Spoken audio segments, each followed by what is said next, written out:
tartamada kubadda cagta ee Ramadaanka ee zaad loogu xiiseeyo Soomaaliya ayaan maanta gudagal doonaa waxaan joognaa garoonka kubadda cagta ee BBS waxaan halkan ka soo tabi doonaa Jironiga waa kabtan ku xigeenka kooxda kubadda cagta ee BBS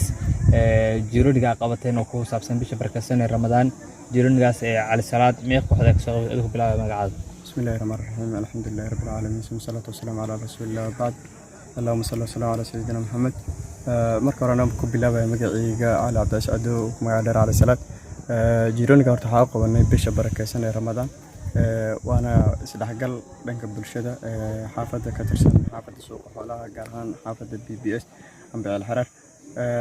Jironiga waxa ka soo qayb gashay ugu yaraan adiga 16 kooxood waana group aan ka dhignay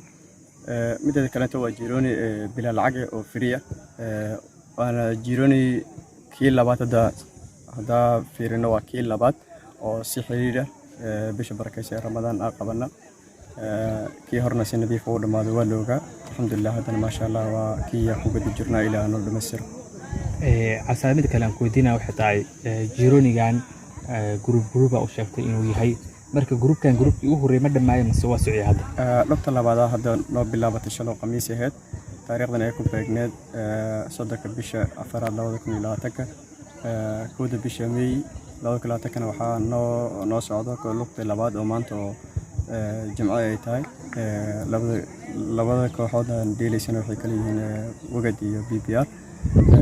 kulli koox soo baxdan insha Allah waa rajay doonaa dhagaxdii la isku dhifta dhagax baa ka soo baxo waa lugta labaad oo noo socdo insha Allah mida ay sheegtay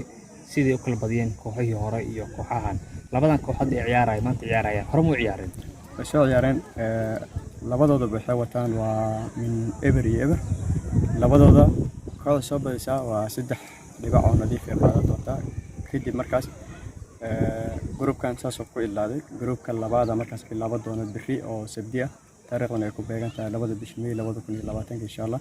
saas inuu socdaa waa dirdirgelina insha Allah insha Allah ma sita alsa